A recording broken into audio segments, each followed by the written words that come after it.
got a great film to play, Hello? Have you ever snubbed a lady? We had a technical problem. Are we on? Yeah, we're on there. Can I swear? Shit! Welcome to Crunch and Roll, a podcast about the side of the radio industry that most people never hear about, featuring some of its most interesting characters.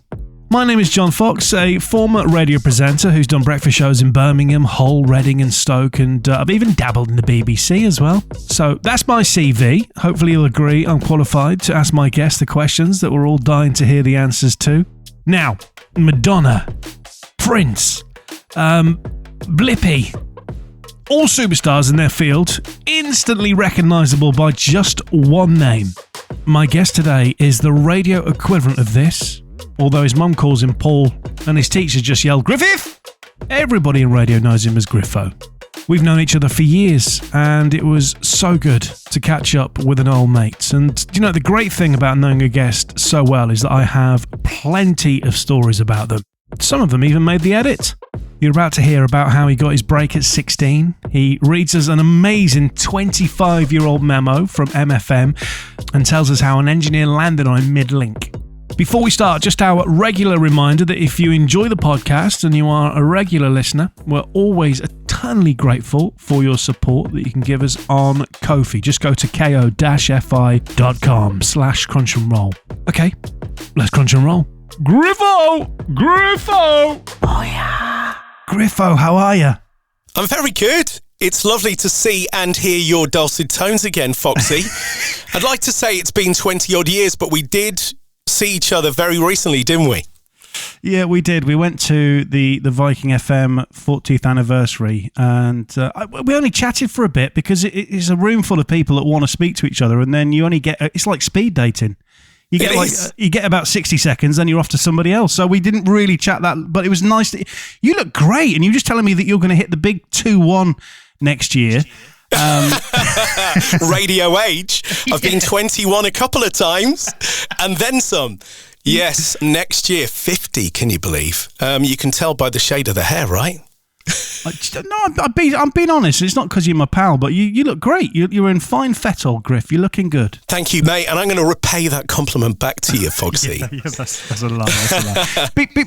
Before we get on to you, can I just... I need to... I mean, obviously, this means absolutely nothing to anybody listening to this episode of Crunch and Roll, but... Is that in your house, that studio that you're stood in right now? That's incredible. This is the studio Griffo Media Mark II. Yes, it's a custom-built studio which houses not only the ability to do radio shows, but voiceover business and all of that. I'm very blessed to have this.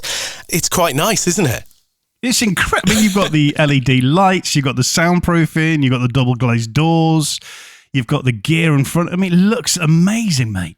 My kids fondly call it the Star Trek Enterprise because it looks very futuristic. But gizmos and gadgets have always been a bit of a weakness, as you know, Foxy. But yeah, I love it in here. It's nice to have a bit of boy time, if that makes sense. Yeah, absolutely. Well, some people might take that the wrong way, but I understand being a radio man. Now, Griff, you're Welsh. I am. Not from South Wales, so don't have that from the valleys, innit, mate? From North Wales, from Wrexham. Village called Coedpoeth, grew up there. I was back there actually the other week. It's not changed one bit in the last nearly 50 years. So yes, I'm a Welsho. Wrexham are back in the media, so that's always good with the football and stuff. And since I left, it's gone from a town to a city. So that's kind of where I started my kind of radio thing, if that makes sense. Well, talk me through that. So you're from a place that began with a C that I'm not going to attempt to pronounce. So I presume that was that a small village outside of Wrexham? Describe that to me. Yeah, it's a small village, very rural, lots of mountains, lots of sheep, no jokes. Yeah, lovely, quiet place, quite large for a village in fairness. It was about 3 miles away from the centre of Wrexham town. The local radio station, which I ended up joining, actually opened in the early 1980s, and it was quite lucky. You know, like I've heard you talk about Viking FM with a passion, and that was your local station. When March of Sound opened in Wrexham in the early 80s, it was just like the best thing ever. I think I got the radio bug at quite a young age. My parents used to listen to Noel Edmonds on Radio 1 on the old radiogram in the living room, getting ready for nursery and school. And always wondered what the sounds were coming out of this box. DJ chatting along, playing really great songs. So you remember John Paul Young, Love Is in the Air, 10cc, I'm Not in Love, that stuff. And I'm like, this is really quite cool. But I didn't really know it was radio. I just thought my parents are kind of chatting along with the music. And then they said it's a DJ and his name's Noel Edmonds. And that kind of lit the fire, the radio fire. And then you go to school and the first thing you're always asked is, what do you want to be when you're older? So the stereotypical thing back then would be nurse, doctor, policeman, fireman, that kind of stuff. I was like, I want to be the man on the radio. And the teacher was like, what? Man on the radio? I'm like, yeah, the one in the morning. Want to be him. So you got the bug at a really young age. So just talk me through how you progressed from telling your careers advisor that you want to be a presenter to walking through that door at March of Sound. Yeah, it was one of them. So I went to a school in Wrexham called Bryn Offa, and the careers teacher there got everybody in and just said, what do you want to do with your future? You're not going to pass your exams. Your grades look poor. It wasn't quite that bad, but it was almost like, have you got a plan? What do you want to do? Most of my mates, wanted industrial careers. They wanted to be plumbers and all that kind of stuff. And I'm like, I want to be on the radio. And the response, like a lot of people you've had on Crunch and Roll would be, the response is always like 1 in 250,000 people ever get to do that. It's a rarity that somebody's going to really succeed. So obviously your heart sinks, but it makes you more determined than ever to achieve it. So I'm like, screw you. I'm going to leave this meeting and I'm going to go for it.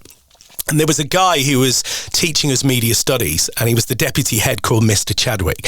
And he knew that I wanted to work in radio, and he knew how passionate I was about it. And we all had bedroom FM at home where we all practiced to ourselves and the neighbours if you open the window.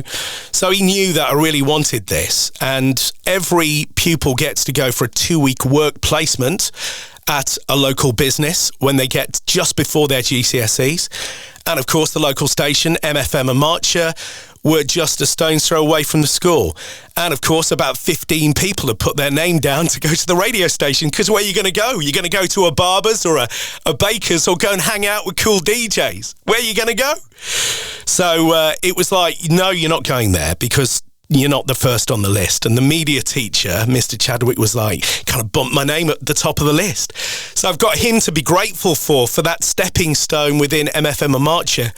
And I was there for 2 weeks in June 1990. And it was just walking through the doors on that very first Monday morning, like you in the Viking days, when you're walking in and you're seeing your heroes. I've listened to you for years. You're just in awe, aren't you? And that's what it was like. And I was just glancing around, very nervous. And there was a few people there at the time that took me under their wing and made sure that I was learning stuff, getting to grips with how you took carts for news and how you made the coffee. And just, the stuff that you learn in a radio station. And there were people like Kevin Palmer, who went on to do Kevin and Andrew on Atlantic 252. He was commercial production, so I spent a few days with him.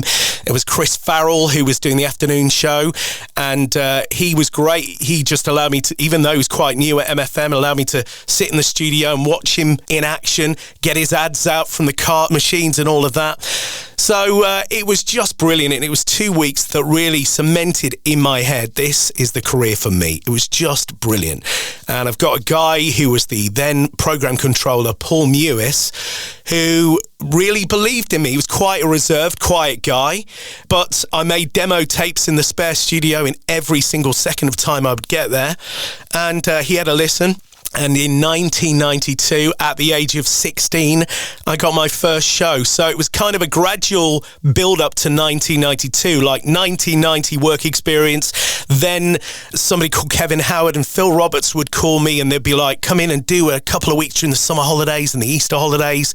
And then things evolved, and I was driving the network chart on a Sunday. Then I was doing sports cuts from IRN on a Saturday for the sports show for Martin McNicholas. And then it was like, what next? You want to be on air, don't you?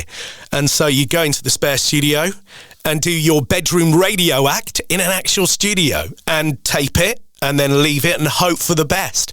And I made one tape, and I left it nervously, and on the Monday morning I get a call from Paul Mewis asking me if I could cover a guy called Andy Parry on the evening show on March the 7th, 1992. What do I talk about? I'm 16. I'm still at school. You imagine going on the air, Foxy, and saying, right, yeah, I did double art on Friday. I had maths at the end of the day. And I think I might be going for a Happy Meal this weekend. How's your weekend? I just want to talk about, because, 16 years old is so young. And you are... Everybody knows you for not only your talent, but also your voice, because you've got such an incredible voice. Oh.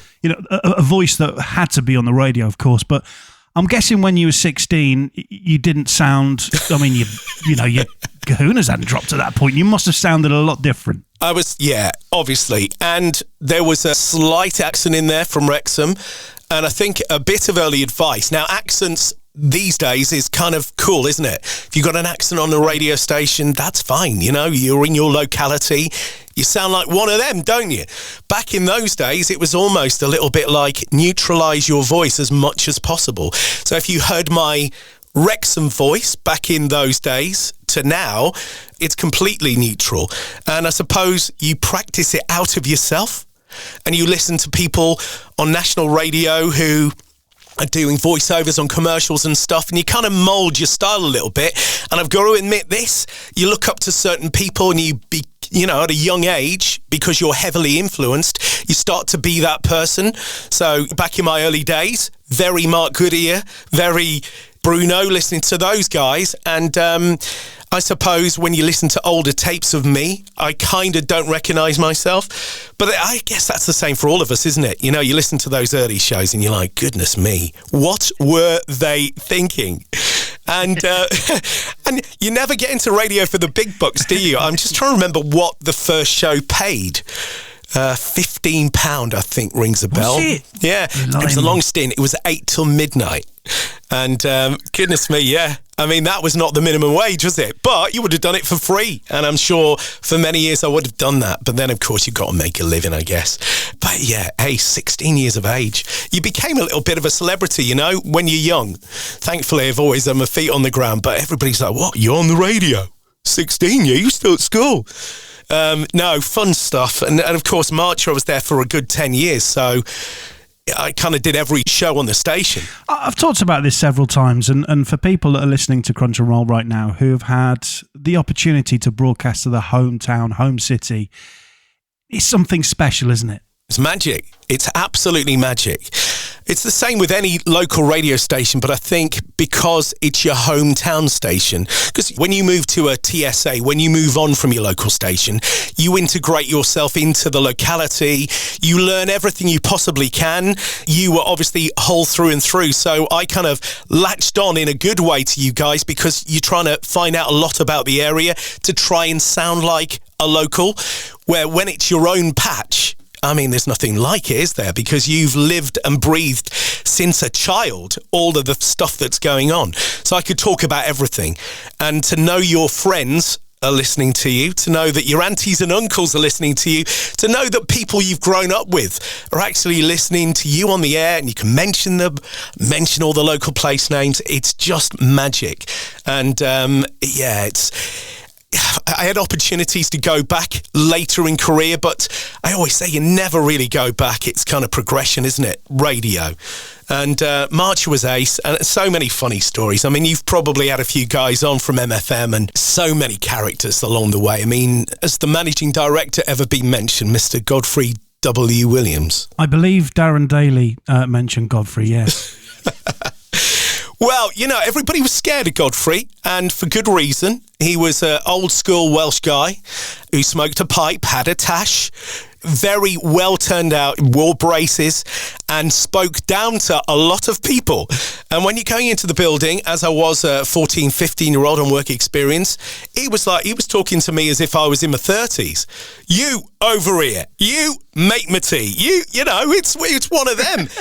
And obviously I made his tea badly on the first attempt, so I never got asked again. But I was nervous about Godfrey, but I think I stuck up for myself a few times along the way and earned me some respect. He knew I was a local boy as well, so I think that always went in my favour. But everybody was petrified, and the stories are just legendary. I mean, there was a story where I was doing the breakfast show. It was around 1999, and the story is called The Phantom Shitter, right? So when you think of The Phantom Shitter, you're talking Scooby-Doo evil character, aren't you? So The Phantom Shitter was this. Let me break down the story, because I got accused for a long time of being the Phantom Shitter because I was on the breakfast show, right? So this guy in sales who used to come into the radio station first thing in the morning, instead of doing his business at home, he used to do it at the Gents at Marcher, right? So everybody's like, what is this mess in the toilet? Every time the salespeople came in the morning, everybody else came in at 9. They're like, what is that waft? And they'd go and explore, and lo and behold, there was an absolute bomb site in the mail, the Gents. And then so Godfrey takes it upon himself. Now everybody's kind of pointing the finger at me. Easier early. It's got to be him. And I'm like, you know what it's like, Foxy, doing a breakfast show. Most songs 3.5 minutes. There's no chance, is there? You haven't got time, no. No chance. So anyway, they ended up sending a memo around the building. This is from Godfrey. Here's the memo, Foxy. I saved it. You've got to keep certain things in a folder, right? And this stuff is legend, right? So here reads the memo. March the Sound Limited. Memo to all male staff at Wrexham from Godfrey W. Williams. Dated the 17th of May, 1999. The subject is toilets. Yet again, the deplorable state of the toilet cubicles has unfortunately been drawn to my attention. It appears that we have a member of staff who practices the hygiene habits of a pig fed on laxatives. He also has no conscience to his gut-wrenching abdominal mess that he leaves for his colleagues to sort out. In the future, all cubicles will be personally inspected every half an hour by Mr. Kevin Howard, and should the problem resurface again in the immediate future, they will be conducted to trace the precise arsehole responsible. All members of staff will then be invited to a live on-air arsehole kicking for half an hour. Thankfully, the person owned up, right? Because people are pointing the finger. That is not a good thing to have pointed at you, is it? But that's the kind of stuff. That's the kind of stuff that went on. What I love about that is the power that man had. He didn't even want to check the bogs himself. He got that guy Kevin to do it. Brilliant. Bless him. He's like, that's in your job description. Do you know what I mean? But no, I mean, the place is full of legendary stories. There was an engineer there called Peter Brookfield, and you know, engineers walk in the studio as you're doing a link. They're just like, you know, lawing to themselves. Obviously, they've got importance and a lot of self-importance. So you'd be doing, and I'd be like, you know, again, quite a nervous youngster starting out, and I'd be doing a chart rundown or something like that. And one day he walks in, and I'm doing the top 40 or something, and he walks in with a stepladder, and I'm like, red light's on. You fitted the red light. You should know what it means. And I'm there talking away, doing a chart rundown, really focused. And he puts the stepladder in front of me and starts changing bulbs in the studio whilst I'm doing the chart rundown. And then he falls off the stepladder on top of me. Down 13 places to this week. It's just a complete commotion. And of course, getting stuff off the logger tape back in those days was a bit difficult, wasn't it? Because it'd all be reel to reels in a central room. So it wasn't as easy as like doing power log and stuff. So that stuff kind of went by the wayside, really.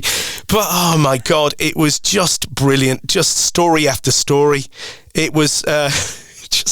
it was a special place, mate. It was the first station. I went back there a few weeks ago. I was just driving past. I pulled into the car park, you know, as you do for old time's sake, and there was a jock on the air at the weekend. And he's like, oh, Griffo, come and have a look. And it's completely changed now. It's Capital, it's Hearts, it's a bit glitzier than it was back in the day. But I have a lot of love for that place, mate. And I met some great jocks along the way. I know you've had Darren on, you mentioned. Yes, you must get Greg Burns on. He was, you know, a big part of the team there. Mike Tooley you had on the other week. Chris Farrell, Paul Hollins, Spence McDonald, Steve Fennell, Mike Cass, Mark Thorburn, Ray Rose, Glenn Hart. I mean, you know, we're talking... great names that came through that place. And of course the old guard, Terry Underhill, Brian Smart, Ron Jones and people like that, Pete Griffin, Simon Davis. These were the icons for me. These were the demigods that I looked up to. And it was really sad to leave in 2000. But of course, you've got to move on, mate. You've got to move on, haven't you? I don't want to move on just yet because I want to talk about you getting the breakfast show. Because, of course, let's go back to when you're tiny Griffo and you're listening to Noel Edmonds with your ma and your pa in that small Welsh town. And you're dreaming of being on MFM. And then you get the breakfast show. Do you remember that conversation? Yeah, very clearly. I shared a house with a guy called Steve Fennell, who's had a very successful run on the radio. Steve and Karen, of course, in the Northeast on Metro. Still a great mate. And we shared a place in Chester, fondly known as Ivy Lodge. A few of the guys we used to share with back in the day as well, Richard Spencer and Glenn Hunt. So Steve had been toying with the idea of going to launch Galaxy in Newcastle, hometown station, and he'd never been on the radio in his hometown, Foxy, so he didn't know what it felt like really for you at Viking and me at MFM, so he needed to go and do that. And he had the blessing of the station, and I was doing Drive at the time. Yeah, I thought maybe they'll hire somebody else because I was doing well on Drive, figures were good and all of that. And it was quite a slick, fast-moving music show. So really, you'd never have me in mind for breakfast, I wouldn't have thought. But I was keen because I thought to myself, if I get breakfast, that'll be the last thing I do. And then it'll be time to go. And at the time, I was also producing the production for 5 stations. So there was MFM, there was March of Gold, there was Coast, there was Champion 103 and a station called MFM 97.1 that later became The Buzz. So it was quite a busy day for me anyway, doing Drive and making prod for 5 stations.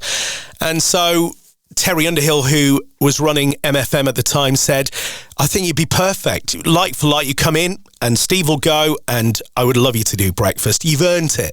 You've kind of earned your stripes. It was kind of early 99, May time, and I'd been at the station for near on 10 years. So I think kind of the best thing for the station to do as well for me and all of that. So I did 1.5 years on breakfast and it was just brilliant. It really was. It gave me an opportunity to speak a bit more, which you never got really on day parts. I did wind-up calls. I know you've talked about wind-up calls on the show. Yeah.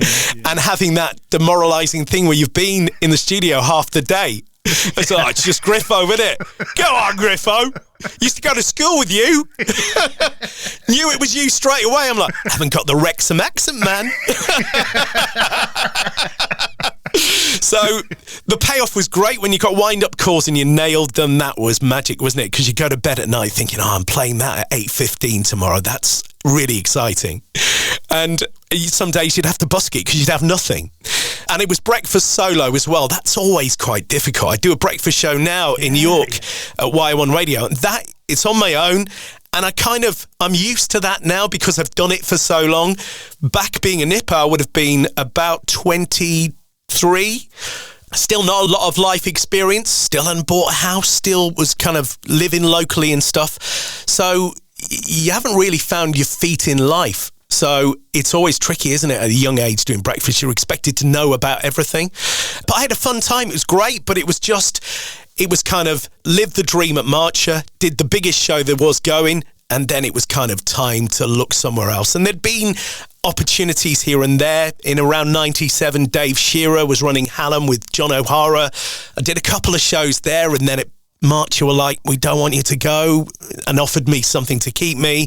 And then there was a few bits and pieces towards the end with Radio City, where Richard Maddock and Sean Marley offered me some good stuff. But it was kind of nighttime radio. And once you've had a taste of daytime and breakfast, even though City was kind of a dream and Key 103, it was like, as soon as the call from Viking came and it was daytimes, I thought, yeah, that's kind of perfect for me, even though I'd never been to Hull in my life. Well, it's a funny... Were you aware of Viking? Because, I mean, let's not hide from the truth, Griff. You, like Hursty, like many of the guests that I've spoken to on Crunchyroll, you are a massive anorak. So I'm guessing I'm guessing that you knew of Viking when that call came in. Totally. I knew probably most of the lineup on the station. I mean, if you're really into radio And there might be some doubters out there and people that say, oh yeah, I just fell into radio. I think you've got to have a love for it. I genuinely believe that anybody who thinks they just fell into radio actually forgot that they were really into it. For me, yeah, I mean, I knew Jake and Joel were on breakfast. I knew that Sam Hayward was on in the afternoon. I knew Scott Makin was on. So it was a bit random, to be fair with you. I was on air at MFM doing afternoon drive because I kind of moved back from breakfast to afternoon drive. You know, that demotion before you leave because they know it's inevitable.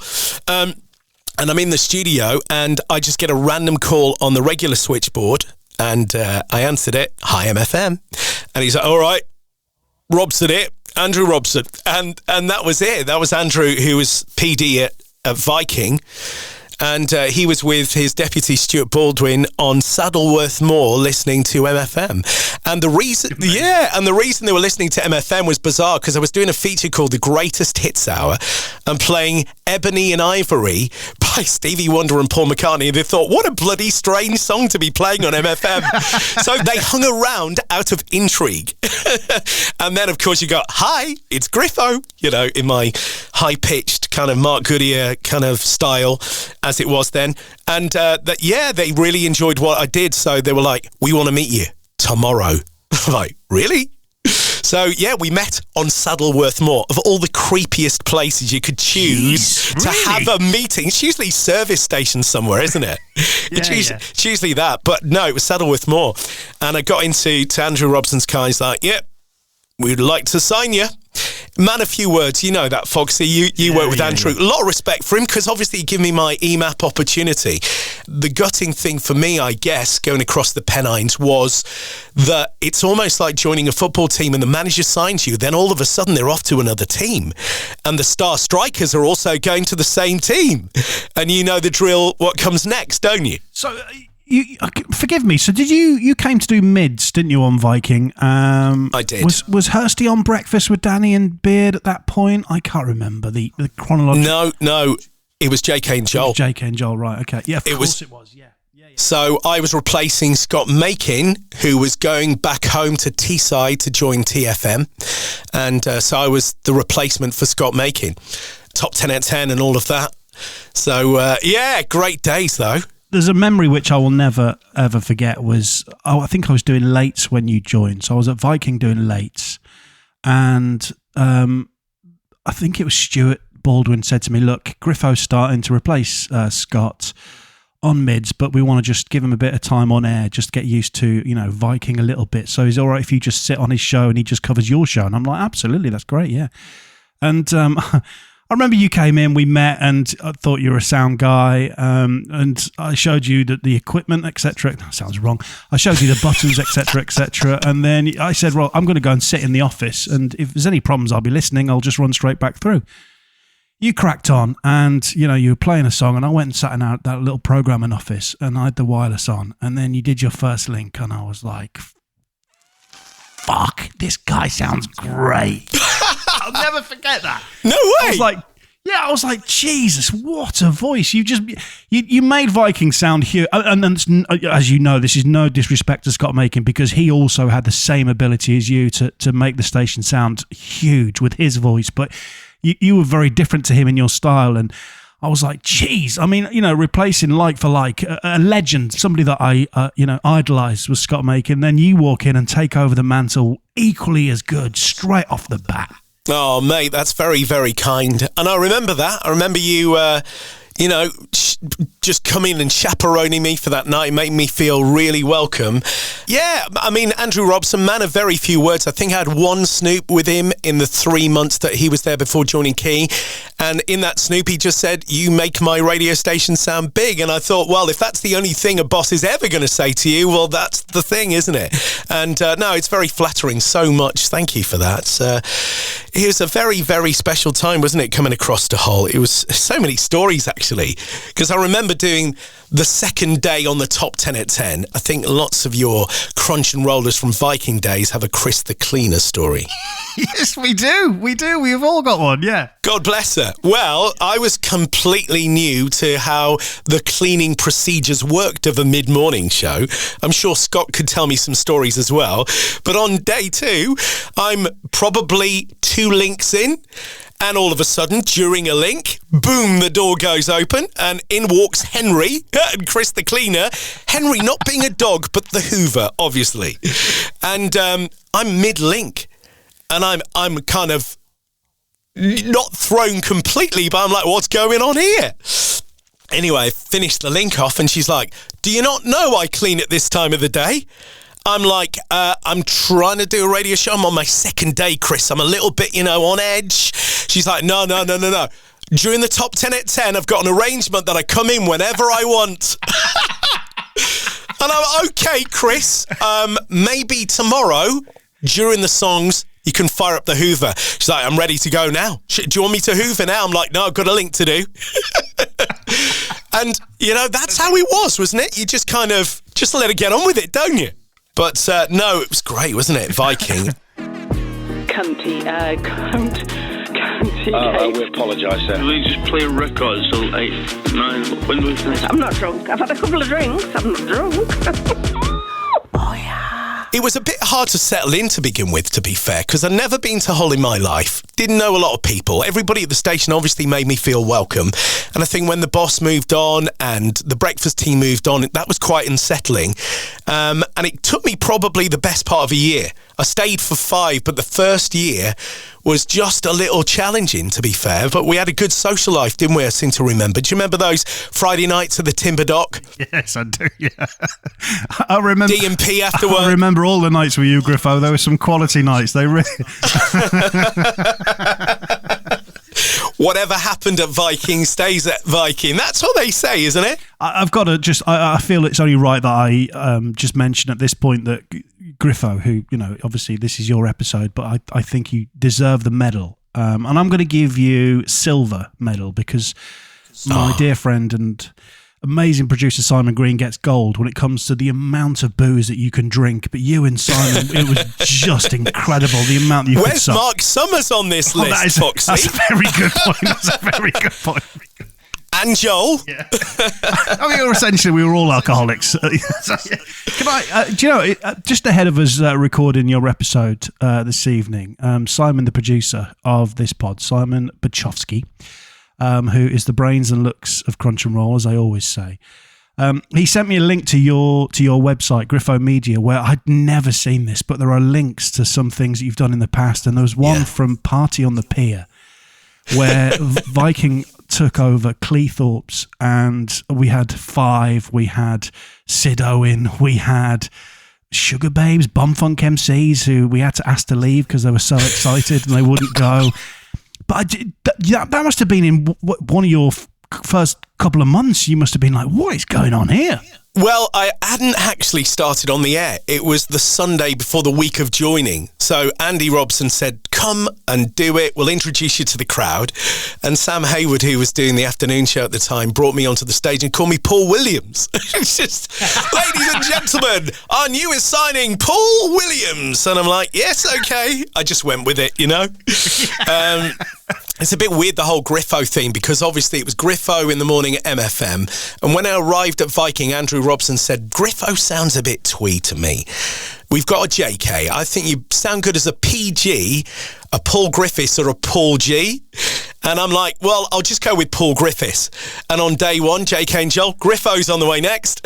Just stuck. There's also another video of Feel the Noise Live, which we did a gig similar to Party on the Pier, which was in East Park in Hull, and thousands and thousands and thousands of people turned up.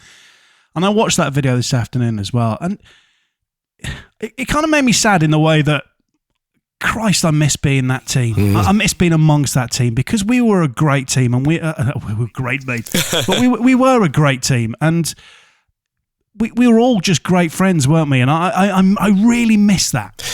Those gigs don't happen anymore, and I don't with networking and stuff, those teams don't happen anymore, do they? Unless you work at one of the big stations, I guess, at Leicester Square Yeah, it's really sad, isn't it? Because the camaraderie certainly came across on air as well, didn't it? When we went out, you knew about it on the air. When we had a gig coming up, you remember all the pub crawls we used to do with Hursty. And do you remember the pub game that we played, a pub quiz where we involved all the pubs across East Yorkshire and Northern Lincolnshire? And they entered. And we would just send the jocks for a session, and then we'd host a quiz. I mean, the club nights were legendary as well. Say if you were working in a club, the whole team would go. If I was DJing at the waterfront, all the team would come, wouldn't they? There's 2 Griffo stories that I would like to share. Is that okay with you? Oh, please, yes. Can I say if they're true or false? You can. Of course you can. Yeah. You've got a right to reply, Griff. Brilliant. My first one was when Tom and I were doing breakfast and you were on mids. And the XD went and you were on after us, and you were like, "Hi, Fox, it's Griff here. Going to be slightly late this morning." And I said, "Is everything all right?" And you said, "Having a bit of a nightmare getting in because the Humber Bridge is up." Now, either you have got the bridges mixed up because there are an array of bridges in Hull, or you were mistaken that the Humber Bridge, which at one point was the longest single-span road suspension bridge since 1981 when it was founded, had never been up since it had been built. Or it was one of the best attempts of a lie ever. Which one was it, Griff? Probably the latter. But no, I lived on Vicky Dock, and do you remember the bridge used to go up at really inconvenient times? Always during the rush hour. Yeah? So if you're coming down from Smith and Nephew, whatever time in the morning, you'd just be gridlocked down the Headon Road, wouldn't you? My other favourite Griffo story, again, right to reply, is we did a feature, a giveaway on the radio station. It was huge. It was called Celeb in the City or something like that, where basically the winner would win an amazing Mercedes car. It was a beautiful vehicle, an apartment in town, which was all paid for, and we'd give you VIP tickets to loads of gigs for a whole 12 months. It was great. And we were encouraged to drive the branded car that we were about to give away. It was a beautiful Mercedes, beautiful. I know you crash it? I know it's coming. You crashed it, didn't you? If somebody crashes into you, is that technically crashing it yourself? But yes, that is true. Somebody reversed into me, I seem to recall. Only in Hull. Only in Hull. But yeah, I tell you what, those giveaways don't happen anymore either, do they?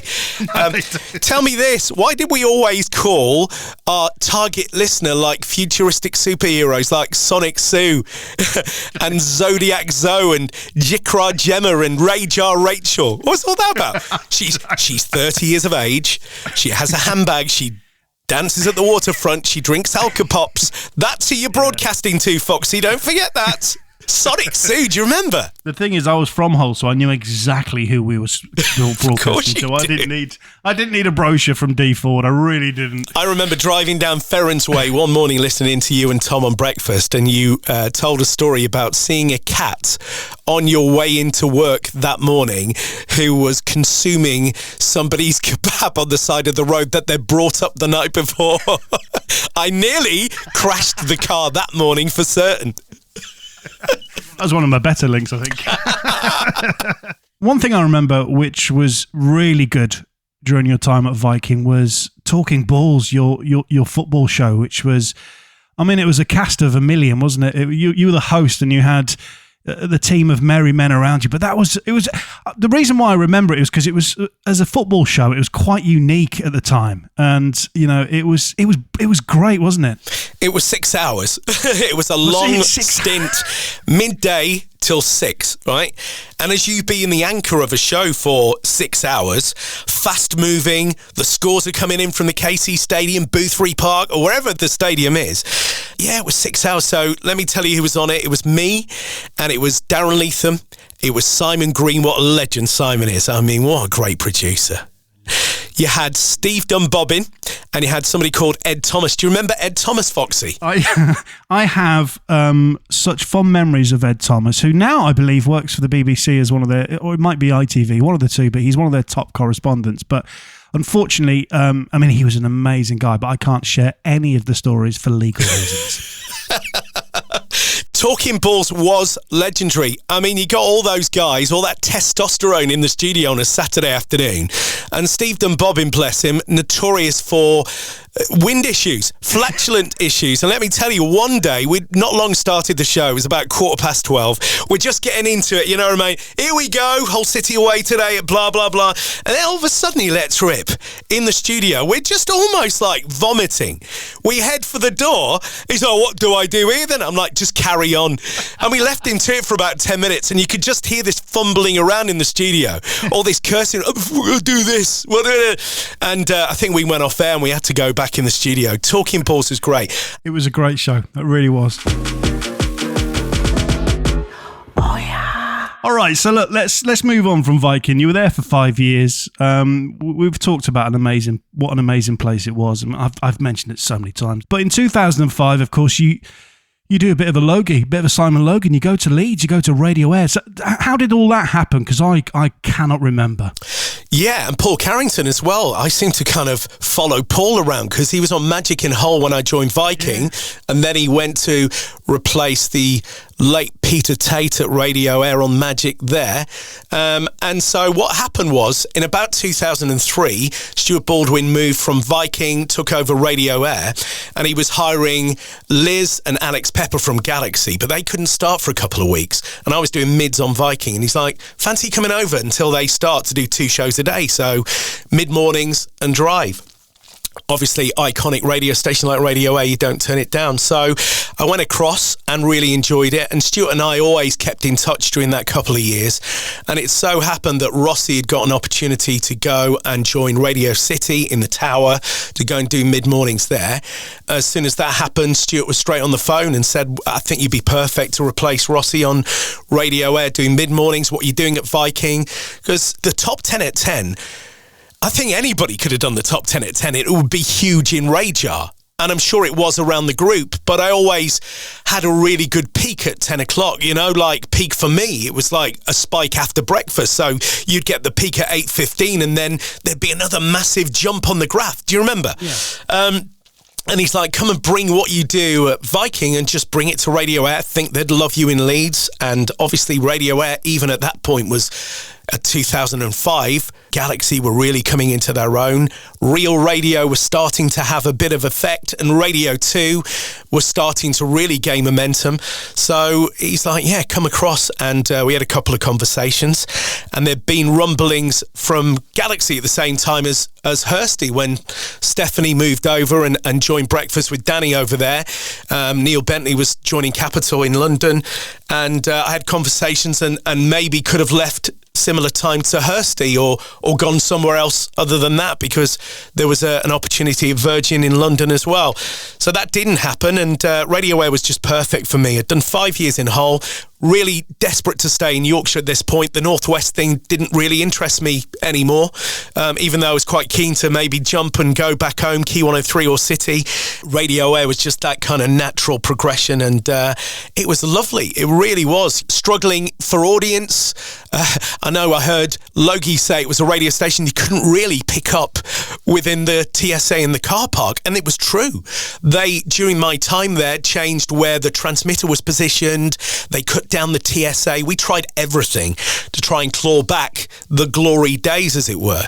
And of course, with EMAP then selling to Bauer, funds obviously became a bit tighter as we went, but certainly when we were EMAP, there was money to spend.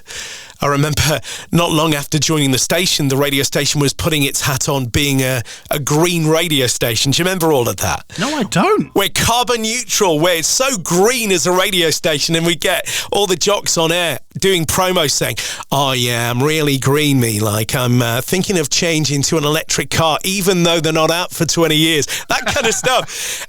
And do you know what? The irony in that is we were a green radio station that did traffic news from a helicopter, and we did Street Team in a Hummer that did 7 mpg. Get a load of that green. But no, it was phenomenal. Dan Wood, who you'll know, was also at Viking at the same time as us, also had gone to Radio Air, and he's like still my best mate, and we were each other's best man, and he's godfather to my daughter Albert, and so he was great in them early days where when I joined and I went out with you and Mark Summers and JK and Joel, he was the person that showed me Leeds, and he knew all the club owners, he knew all the bar owners, and that was dangerous. It's interesting because when I chatted to Logie, he talks about how unhappy he was in the first. I think he said the first year of being at Radio Air, and questioned whether he'd made the right decision. Did you have similar feelings to that, or did you hit the ground running? I kind of hit the ground running. You know when you've done your term somewhere, kind of, don't you? It was the same when I left MFM in 2000. You're like, right, come on, what's next kind of thing? And with Radio Air and Leeds having a great nightlife, good social elements and a good team, it was quite a good transition for me, even though, you miss your team, you miss your teammates who you're working with at the time. I'd kind of done my bit and it was ready to move on. And I was made to feel really welcome in Leeds, but I must say the Leeds audience weren't as friendly as the Hull audience. When I did the top 10 at 10 on Viking, you get 100, 150 texts guessing the year. And then I suddenly got to Radio Air and I'm like, oof, they're not really digging me, I think they used to do 2 years, 10 songs, 2 years. I'm like, this is well too complicated.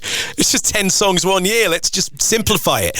And you remember those snoops we used to have with Mark Story, who was then the EMAP group controller? Yeah, that's right, yeah. And so he liked the way I did the top 10 at 10. So when he came into Viking, he was like, I love that you really add colour, don't you, into the top 10 at 10. You play all these clips of movies and sporting events. And that was an idea I kind of nicked off the BBC. They were doing the I Love series on a Saturday night. So they'd pick I Love 1978, I Love 1979, play the biggest TV shows and the movies. And you'd just rip the audio and you'd play them during the songs. It just added a little bit more of a picture to what you were doing. And so I took that kind of project that I was, developing at Viking and took it at Radio Air. And that seemed to work quite well. I think a lot of the jocks around the country that did similar Guess the Year features have my entire collection of clips nowadays. Nothing stays sacred for long, does it? But yeah, no, it was great. And you mentioned the gigs in Hull. Radio Air gigs, Party in the Park, Temple Newsome, 80,000 people. It's just, you don't think your career's ever going to do that. You get on stage, they're not there for you, are they? You've got to be realistic about that, but you get a chance to be a rock star for a day, don't you? You go out, make some noise, and they just scream the hell out, don't they? And you don't expect that as a kid, do you? I'm going to get on stage and host a gig to 80,000 people. I'd be like, but you never had nerves at those gigs. It's always the small, intimate ones. Have you noticed? The ones where you've got, I don't know, Craig David in the corner with a guitar in a bar. They were always the trickier ones to kind of present, weren't they? The reason for that is because you could hear one of the punters calling you a tosser, I think. That's it. Hey, mate, I've got a great story about Radio Air. Celebrating his 25th birthday, and we invited kind of all the previous jocks back. So you had Moyles there and Toolan and all the guys. And we got in a bar in Leeds on a Friday night, and they asked me to kind of do the introduction for the managing director, and we had a great night, free drinks, all of that. And then the next day they invited the listeners because they'd just refurbed the studios at Kirkstall Road. And so the listeners came along for a tour on the Saturday morning, and we're all rough as anything, right? So I'm doing Saturday mid-mornings, I think, or maybe kind of a lunchtime slot. It's only on for a couple of hours. And Stuart Baldwin's dropping off these groups of listeners for tours around the building. And he brings one group into the studio, and they're like, oh, what does that do? And I'm like, oh, you press that, and then it plays a jingle and all of that. So what does that do there? Oh, you do that. So you're explaining the equipment, and you're like, you're never going to use it, but I'm going to tell you how it works anyway. And this one lady, who was a regular prize winner on lots of shows, said, what's that there that you're pressing? And it was, we just got Phonebox installed, the touchscreen phone system. When you call the studio, it's really clever because we've put your details into the system. So when you call, we know you're calling. And everybody in the studio is like, go on, call. And she's like, oh, I've got it in my contacts here. I'm going to dial the studio. And everybody gathers round. The suspense. All of a sudden on the screen, rings through, prize pig. I knew it was coming, but it's a classic. I love that. Genuine story, honestly. And, thankfully I wasn't responsible for putting that into the system. God love her. But, yeah. Prize pig. Yeah, it's wrong, isn't it? It's absolutely wrong. But stories like that, there's tons of them, you know? We're having a party. Oh, yeah. You end up being at Radio Air for 7 years. I mean, you outlived a lot of other presenters. I mean, how many breakfast shows in that time? I'm thinking in my head 3. Yeah, when I joined, it was Logie. Then it was JK and Joel. Then it was Rich and Naomi. And I think that may have been it. I think it may have been 3. But yeah, I did mid-mornings for all of that time. So I guess when things weren't great audience-wise, I don't know, in the mornings, the Top 10 at 10 kind of pulled it out, you know? When we had bad radios, the Top 10 at 10 always performed, so I think it was probably my saving grace for a lot of the years.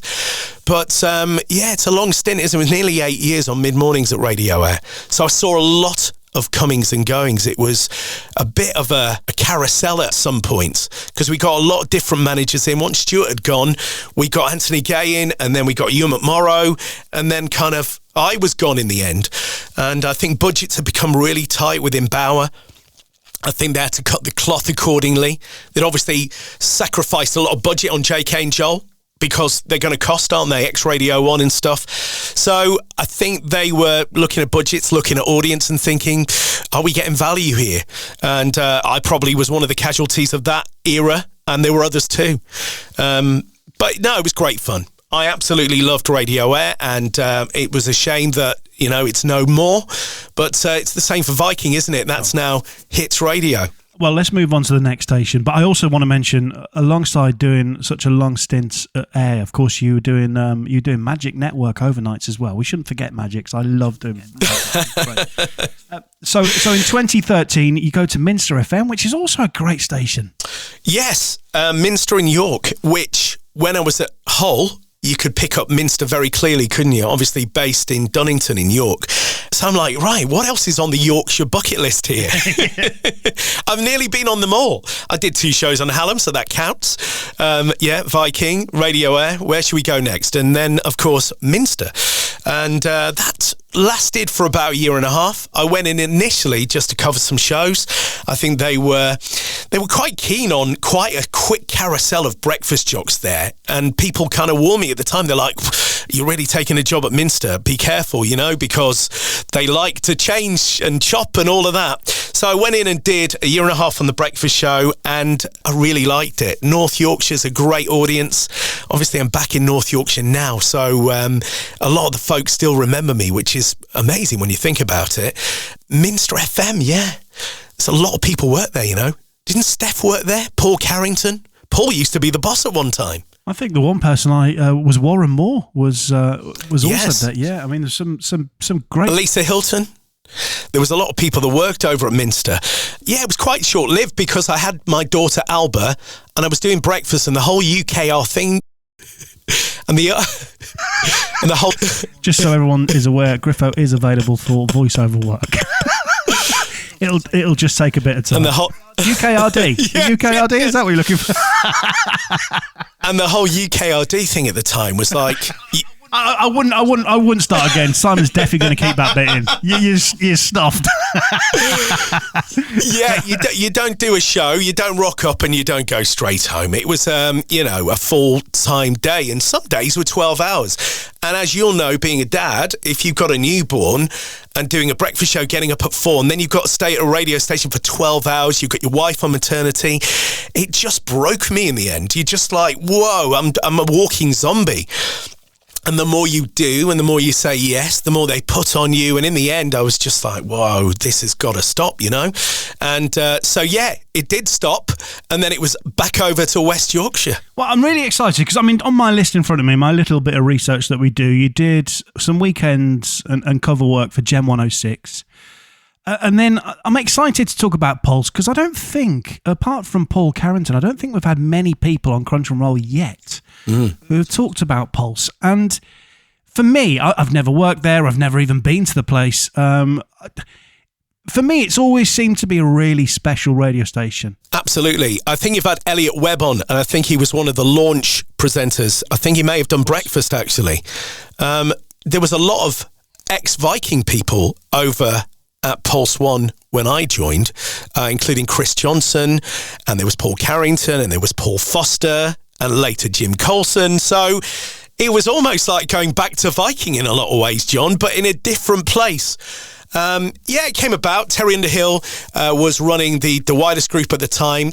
Tony McKenzie, who was, I'd always looked up to Tony. He had such a great radio station when Radio City was at its plum in the 1990s, and Tony was great on the air.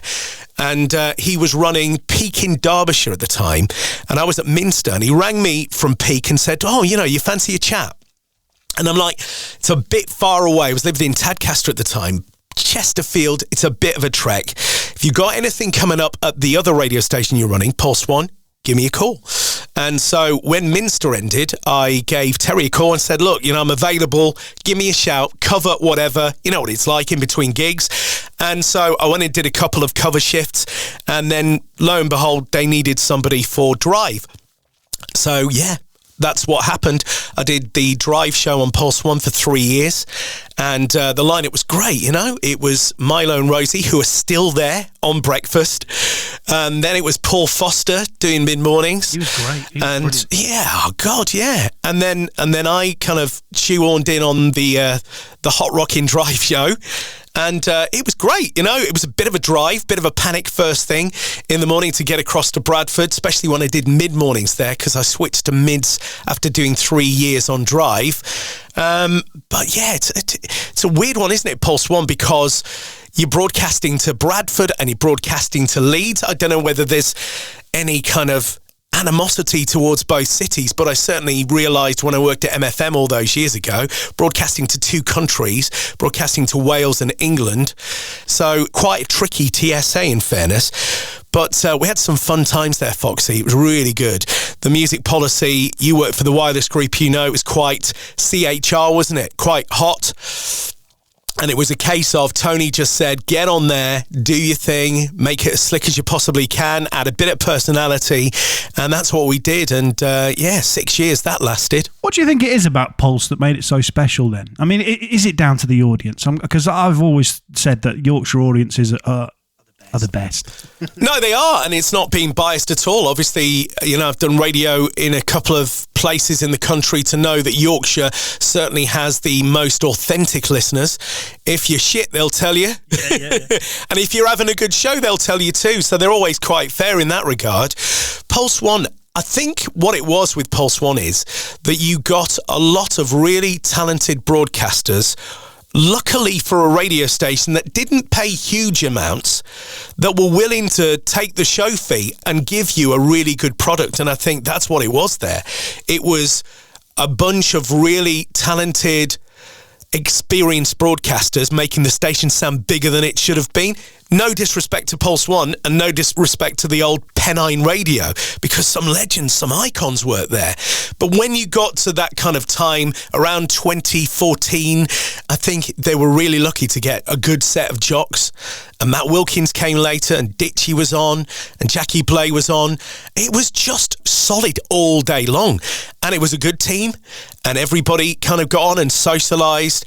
And I think what we did was we made something sound massive that really budget and the amount of, influences that came from maybe London and the wireless group, they wasn't huge budgets, but it sounded a lot bigger than what it should have sounded, if that makes sense. It does make sense, because of course I was in Stoke at a period of time that you were at Pulse, at Signal. You were? Signal 1, and we used to often listen to Pulse and go, oh, Jesus, that's good. I like what they're doing there. That is good. We'll nick that, but we'll change the name so they can't say it's ours or say it's theirs. Well, that's the thing, isn't it? And that is the thing. It's true, though, isn't it? It's like if you hear something really good on the radio and it's not in the same market, why not? Too right. Absolutely. So in 2020, you've done 3 years Drive, 3 year mids on Pulse 1. Again, doing that unique Griffo style and smashing the audiences, no doubt. You then go and you do something, what I did, you do a little bit of work for the BBC. For BBC Radio Leeds, how did you find that transition? I've said this a couple of times on Crunch and Roll. I describe it to my mates as a bit like going from rugby league to rugby union.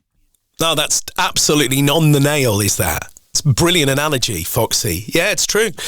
I guess for anybody who's worked so many years like yourself and like myself in commercial radio, I think you always are intrigued by what it feels like to work at the BBC. I wonder what that's like. No commercials, talking for a lot longer than maybe you're used to. Slightly daunting. Yeah, it was good and not so good in certain ways. I was used to kind of being my own production, if that makes sense. Produce everything I do. Yeah, I know. I prep all my shows. I decide what I say. If I want to do a feature there, then generally I would have license to do that. And obviously it's not like that at the BBC. So when Sanjeev from BBC Radio Leeds called me and he said, I think you'd sound really good on the BBC, I'm like, really? And be kind of toying with the idea for a little bit, even to when I was back at Minster, he was running BBC Radio York. And I'm like, yeah, I'm really intrigued. I think it's certainly on the bucket list. It's definitely a box to tick, isn't it, on your CV? Absolutely. And he said, hey, fancy doing the Late Show for a couple of weeks for a legend called Russell Walker across the Yorkshire network. So the first show wasn't just on Radio Leeds, it was on Sheffield, York, Links, Humberside. And I'm like, yeah, okay, let's give it a go. You've got a producer. What? A producer? I've never had one in my life. What's that? Oh, yes, they'll be in touch and you'll prep the show and you'll talk through what you're doing. And I'm like, whoa, this sounds great. And lo and behold, I went in and did that first show. Honestly, it was brilliant. You don't know how it's going to be, do you? You're just like, whoa, this is a completely alien world to me. And I just absolutely loved it. And it was just like, whoa, I can talk, for 5-10 minutes? I can really, engage? Really? And that kind of lasted for quite a while. Probably did a year and a half at the BBC in Yorkshire. Obviously, local radio cuts have kind of slowed down the work and it's not kind of there anymore. But I probably did well over 100 shows covering day parts, the network, all in the Yorkshire region. It was fab. Honestly, mate, really enjoyed it. And it's just a shame the cuts happened because I would have liked that to continue a little bit, you know? No, I know. And you know what? I think I've often perhaps talked about my experience at the BBC in a negative tone, but I say that and I talk to people like yourself and Simon Logan and Scott Macon and loads of people that are now or have done work for the BBC. And I also sit here in my bar where I record Grunch and Roll and I look at my BBC pass, which is on the wall, and a picture from BBC WM of myself and Giuliano. Do you know what I mean? So it was I was proud to have done the BBC thing. It was just very alien and very, very different to what I was used to. Yeah, and quite hard work as well. It depended what producer you had, I think. Some producers were really on it and really supplied you with stuff, and then I used to go in with tons of prep. So if you're having one of those days where you're like, oh, what do I talk about next? You always had something in the locker. One of the first shows I did was during Wimbledon, and I'll never forget it. I was covering mid-mornings on a Sunday, and the whole play-out system crashed. That's really daunting to a commercial radio hot rocking whippersnapper, isn't it? And it crashed for ages. Like, it just felt forever, you know, like it does. And thankfully I had all this prep in front of me. So the system took about 12 minutes to reboot. So I'm just freestyling, just talking for 12 minutes. I don't think I've ever done that in my entire career. In fact, I think one of my first shows on Viking, the first week was 12 minutes worth of links. Do you know what I mean? But I'm like, I either fly with this or it's just going to swallow me and they'll never hire me again. So there's just something in your head that's just like, go do it and do it. And you'd never know. You'd never know the system had crashed. Somebody ran in with a CD. CDs always rescue the day, don't they? I even jocked the intro on Rio by Duran Duran and hit the vocal. I wouldn't expect anything less from you, Griff. I really wouldn't. Not. I really wouldn't. Look, before we move on to what you're doing now, which is a really exciting project and something which I know you're really passionate about, just some of the stations, yes. You've mentioned you did shows on Hallam, but you did shows on Key 103, Heart in Brum, South Coast. Also, one of the most surreal times for me at BR&B Stroke Free in Birmingham was I finished my show and then I introduced you to come on next, which is amazing. So I've not seen you for years and you come through. And I remember saying to her, because everybody was like, who's this Griffo? And I'm like, listen, at 10, switch on the wireless, because obviously they never listen to us. Switch it on, turn it up, and you'll think he's amazing. And rightly so, they switched it on. They were like, Jesus, he sounds great. So that was really cool to see you then. But let's just talk about what you're doing now then, Griff. Yeah, and I must quickly thank David Lloyd for that, because he was involved with Mike at Gem and also at Free Radio. And because of the distance between where I lived in Yorkshire and the Midlands, there was other work offered as well, which I couldn't agree to at the time. So David, what a guy he is, and doing some great things, of course, with the radio station that they've got, which is going from strength to strength, isn't it? Well, I mean, that's a cheeky plug there for you, Griff. I think you'd sound great on Boom, but maybe not old enough, but in the next 10 years, maybe so. Well, I'm great and I'm nearly 50, you know?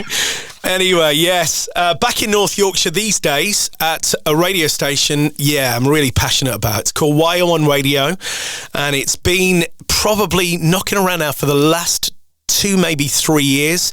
I joined The Breakfast Show a year and a half ago. It's owned and run by a guy called Wayne Chadwick, who also has a kind of sidekick, really, who manages the whole thing, called Dave Parker, who's been in Yorkshire Radio for a lot of years, and Chris Marsden, and it's just brilliant. Honestly, it's, you know, when you arrive at a radio station and you're just like, yeah, they're really, really passionate about this. They really want to take this station and make it what Minster FM was. And I tell you what, in such a short space of time, we're nearly there, mate. It's really great. We have obviously some ex-presenters that were on Minster back in the day. And there's a genuine hole, I think, in North Yorkshire where Greatest Hits are now doing their thing from London and from Liverpool. And North Yorkshire really needs a passionate radio station, and they've got it. They've got it with Y01 Radio. We get out and about. We just honestly own the area. It's a bit reminiscent of Viking in a lot of ways. Honestly, we're smashing it. And I'm dead proud of being a part of the team, proud of them choosing me to do the breakfast show, obviously with the heritage in North Yorkshire of being at Minster. But I've been on the station a year and a half. It's flown by, it really has. And long may the future be bright. Oh, yeah. Couple of questions for you, Griff. Firstly, looking back at your career, any stations that you didn't present on that you would have liked to have presented on? There was an opportunity to work at Virgin back in my time at Viking. In fact, it's a little story where I was actually on a chat with Paul Jackson at Golden Square, and I came out of that chat, and when you go in for a chat into Golden Square, they give you the Virgin Radio, or they did back then, a little pass sticker that you put on your jacket or whatever. And I came out of the meeting and I went into the first bar I saw before my train home at Golden Square, and I bump into a mutual friend of ours called Neil Rudd, who is he's a TV game show anorak, and he'd been, I don't know, on Clueless or, I don't know, Tipping Point or something. He walks into the bar, he's like, oh, what are you doing in London, Griffo? I'm like, oh, just doing a bit of shopping. Yeah, just doing a bit of shopping. He's like, no, you haven't? I'm like, honestly, been doing some shopping. He's like, what's that on there? And a Virgin Radio badge on me. I never knew that story. Nothing's ever secret, is it? So, yeah, Virgin Radio, always loved what they did. Key 103 in Manchester, when I was growing up, really getting into the thing at MFM. I always used to listen to the likes of Gary King, Danny Petroni, Scott Mills, Penke. What a station that was. I mean, that was a big hitter. I think Mark Story was running it at the time. Radio City, I mentioned Tony McKenzie, who I then went on to work with at Pulse 1. Radio City was great. Kev Seed on Breakfast. You had people like Darren Proctor, and Snelly was there for a little while. It was just great. And Northwest, you mentioned Rock FM as well, and I've heard Rossi on. That was brilliant in the 1990s. It was one we all kind of looked up to and thought, the production rocks. The playlist is massive. I think Andy Roberts did the production for Rock. So, yeah, I think in the Northwest, those three, Rock, Key and City, probably would have been nice. But I have no regrets, Foxy, you know. What's been your highlight in your career? I think the highlight was probably getting breakfast on my hometown station. You know, there's a lot of highlights, but I think that has to be it. Realising a dream, I guess, when I listened to The Breakfast Show on Marcher, when it was Terry Underhill back in the day, and then when it was Mark Thorburn, when he launched MFM, I thought one day I just want to be on the station. If I could get to do The Breakfast Show, which is the biggest show, fabulous. And that day that I got the call in 99, it sticks in my head, and get goosebumps just thinking about it now, the butterflies. And then, of course, the huge legendary gigs we did at East Park. We did Feel the Noise Live. We did Foxy and Tom's Big Bash at KC Stadium with Westlife. What a day that was, Foxy, eh? Amazing. Yeah, amazing. And then the Party in the Park gigs in Leeds as well. But in terms of show, the Breakfast Show on MFM, forever grateful to have that opportunity. Final question from me, and I often ask my guests this question, and I'm going to give you two people because I think I know one of them that you're going to say, but who would you like to hear have their own episode on Crunch and Roll? Yeah, I gave this a bit of thought before we started recording today, and there is one presenter that has probably the biggest CV in commercial and BBC radio, and his name is Gary King.